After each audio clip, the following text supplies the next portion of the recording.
Olá, meu nome é Daiane, eu sou aluna do curso de Engenharia de Computação na PUC Minas e nesse vídeo eu vou apresentar o meu trabalho final da disciplina de Processamento e Análise de Imagens. O objetivo principal do vídeo é a criação de um sistema que faz a identificação de alguns sinais e gestos na linguagem brasileira de sinais ou Libras. Esse vídeo vai estar mais ou menos dividido em três partes, onde a primeira parte eu vou falar um pouco da experiência obtida até chegar nessa versão que está sendo apresentada hoje. A segunda parte do vídeo eu vou falar e mostrar um pouco o código. E na terceira parte eu vou fazer a execução do sistema em si e alguns testes de fato.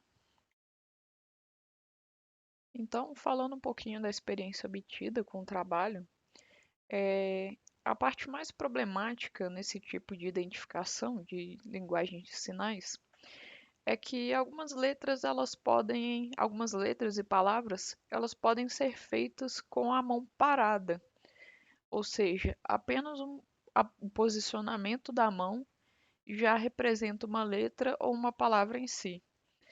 Porém, a maioria das palavras, expressões e algumas letras até são feitas com o movimento da mão. Então, isso dificulta bastante o trabalho de identificação de qual sinal está sendo feito. Isso tanto que alguns trabalhos que eu encontrei, alguns TCCs, referentes a esse tema, eles não possuem a implementação de gestos, apenas das partes que são estáticas. Então, essa versão que está sendo apresentada aqui hoje, ela é uma terceira tentativa de obter um resultado mais satisfatório possível, mais próximo possível daquilo que é desejado. A primeira tentativa foi feita usando visão computacional. Eu havia feito uma base de dados com 500 imagens de cada letra e na parte de tentar implementar mesmo a identificação dos gestos, eu não consegui chegar nem perto de um resultado satisfatório. Então eu decidi fazer uma segunda tentativa com redes neurais convolucionais. Eu tive praticamente os mesmos problemas e, por fim, eu fiz uma pesquisa mais profunda sobre algumas redes neurais e obtive umas informações sobre essa rede LSTM. A rede LSTM, ela é um tipo de rede neural recorrente e ela possui uma característica diferente das outras, que são células de memória. Aqui no README do meu projeto, eu deixei uma breve descrição do que essa rede é, e ela se mostrou muito potencial para resolver esse tipo de problema, onde eu não quero apenas classificar uma imagem, mas sim uma sequência de imagens, que é o caso, né? É uma sequência de imagens que vai por fim formar um gesto de Libras. Então, para fazer a implementação de fato dessa rede, eu utilizei um tutorial que está disponível no YouTube. Temos aqui também o link desse tutorial no README do projeto, onde o autor ele explica um pouco o que é essa rede e faz uma implementação dela com três classes de movimento.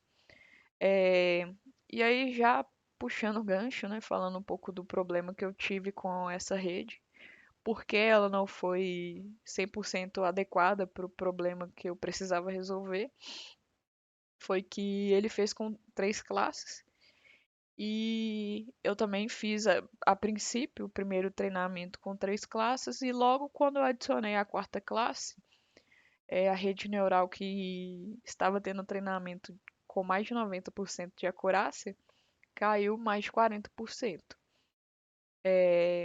Nisso, para tentar resolver o problema, eu tentei várias soluções, como gravar mais dados para colocar nessa rede, fazer data augmentation, normalização dos dados, modificar um pouco os pesos utilizados na arquitetura da rede, modificar a arquitetura da rede em si, e nada disso resolveu o meu problema. tanto que colocando 6 classes a acurácia não passava de 15%. Então, para conseguir apresentar uma solução para esse trabalho e deixar, né, um ponto de melhoria, que inclusive está citado aqui no meu README também, é um ponto que eu quero trabalhar posteriormente e descobrir como eu posso melhorar essa rede. Quero estudar profundamente ela e descobrir mesmo o que eu posso fazer para melhorar a acurácia. É, eu decidi deixar então dois modelos.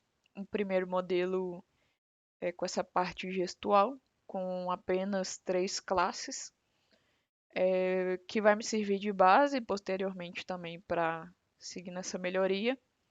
E a partir desse modelo, com as 3 classes e gestuais, eu gerei um segundo modelo que identifica apenas as imagens estáticas de fato.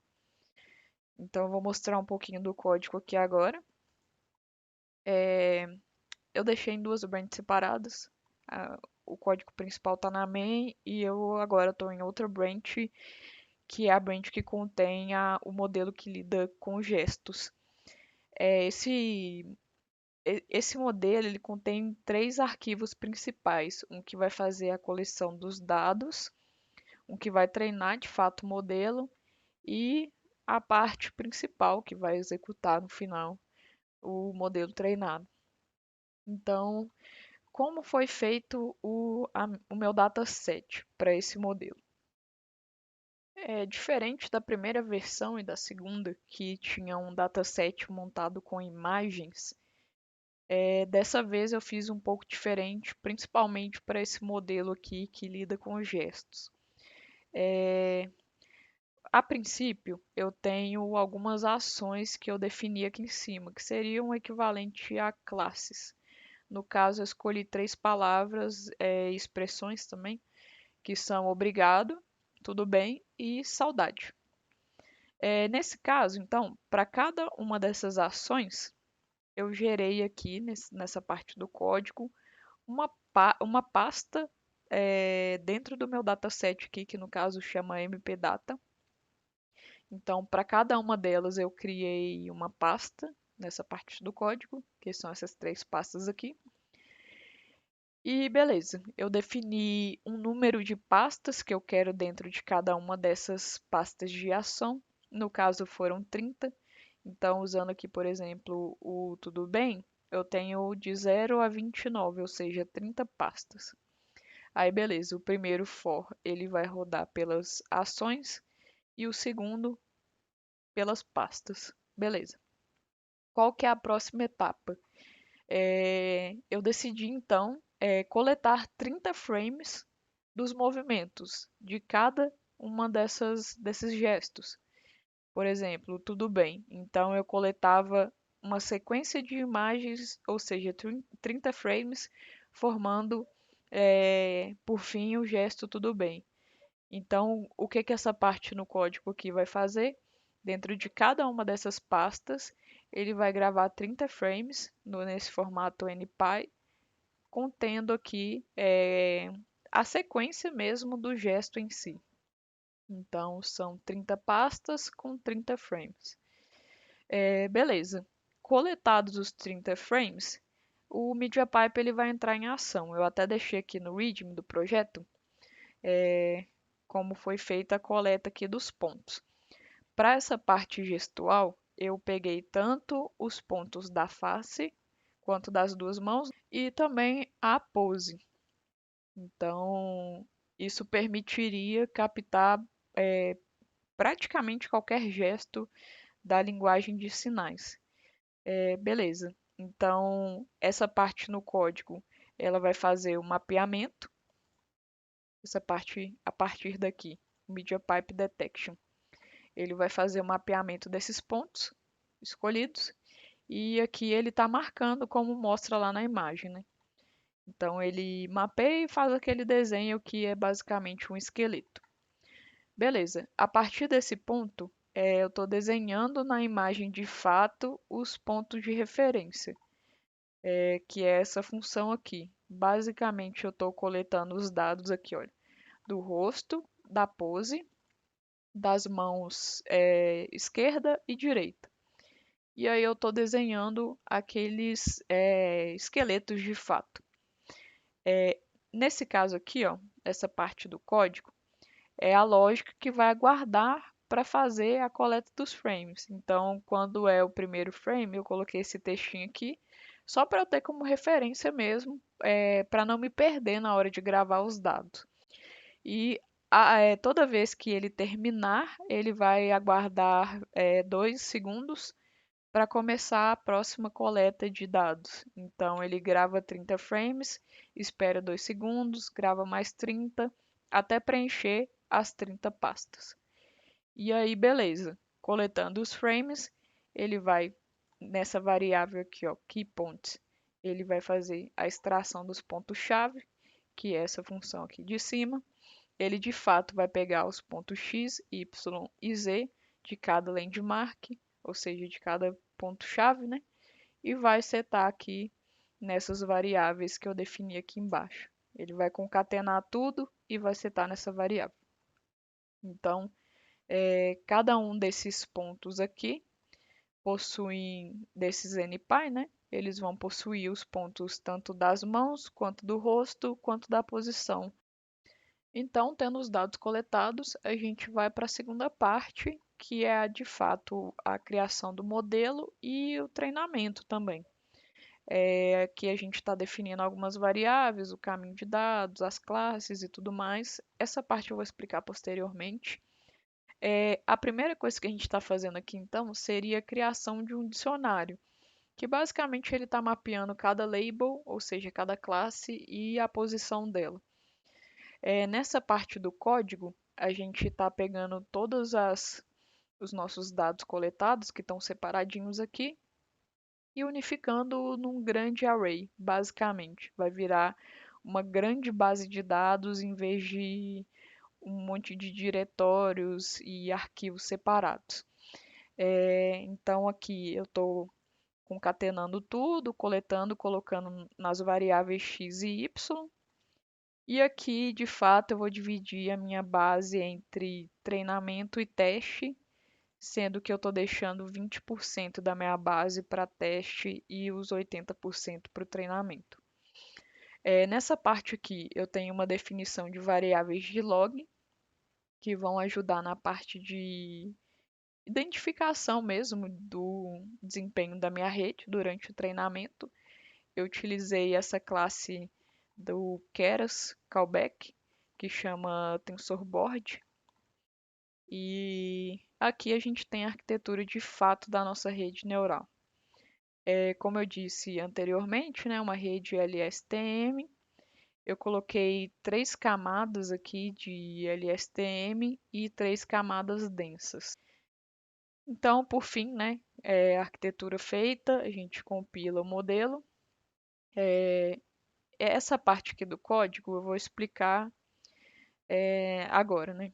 A gente tem um treinamento do modelo aqui e o que que acontece? Eu estava colocando 2.000 épocas de forma inicial porque eu não queria ficar chutando qual valor que eu ia precisar para treinar minha rede.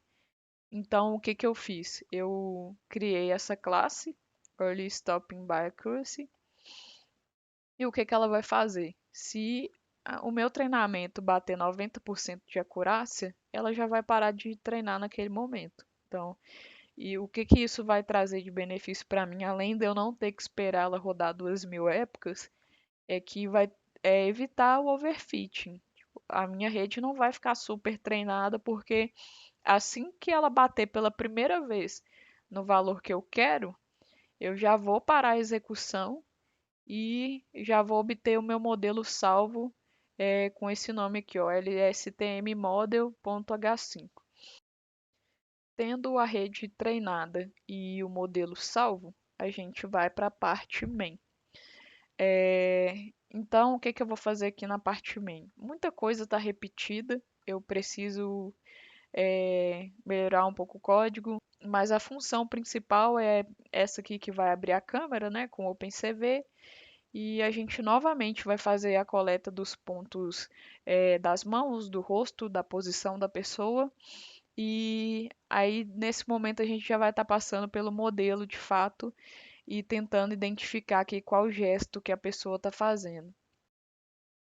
Então, o que eu vou fazer aqui agora é vou aproveitar que eu já estou na branch que possui o código dos gestos e já vou fazer uma execução aqui do código e demonstrar mais ou menos, até mesmo mostrar os problemas que ela está gerando. Então, vamos rodar aqui o código, esperar o OpenCV abrir a tela.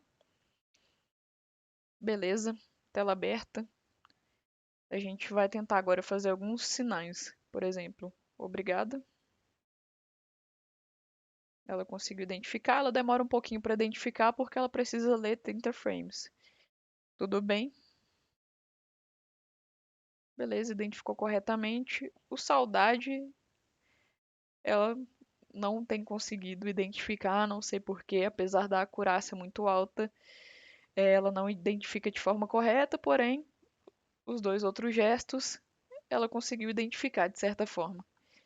Então, parando aqui a execução, eu vou abrir a outra branch agora, a branch main, e mostrar as edições para atender a outra parte do projeto.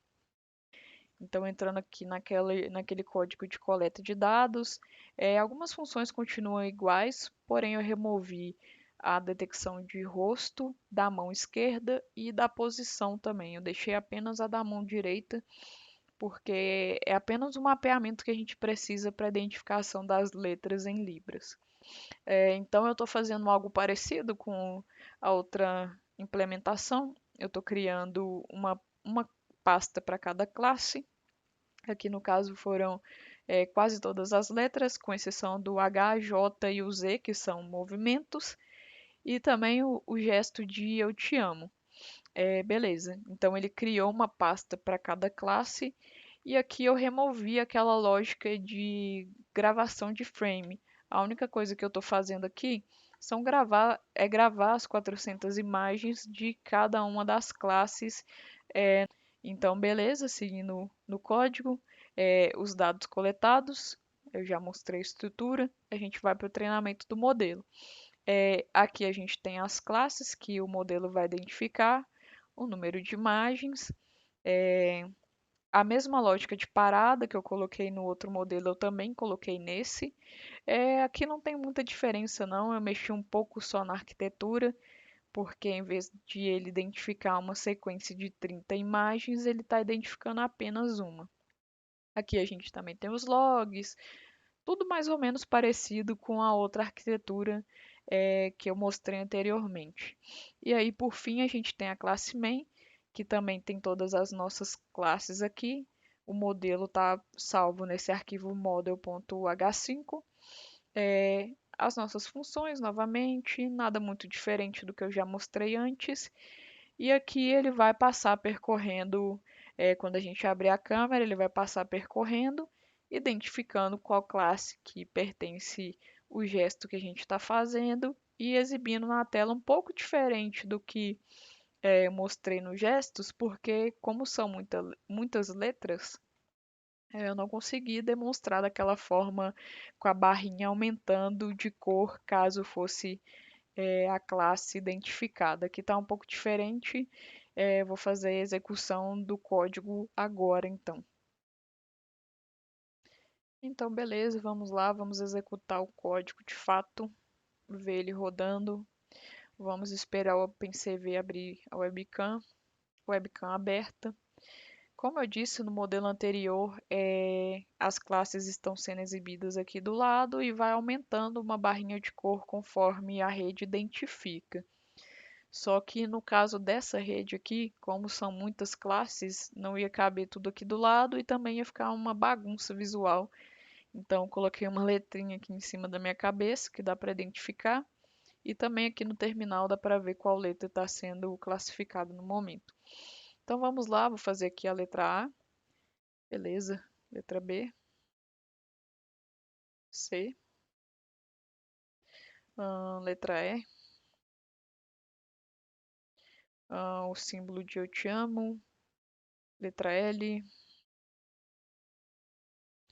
Vale lembrar que aqui tá minúsculo, então o L parece um I, mas o I é essa aqui, com um pontinho. U, beleza, centralizando mais minha mão, ela vai. O V, o W. E então é isso. É, essa é a apresentação do trabalho. Não chegou num resultado tão satisfatório quanto eu gostaria, mas foi o mais perto possível que deu para chegar. E é isso. Muito obrigada pela atenção e até mais.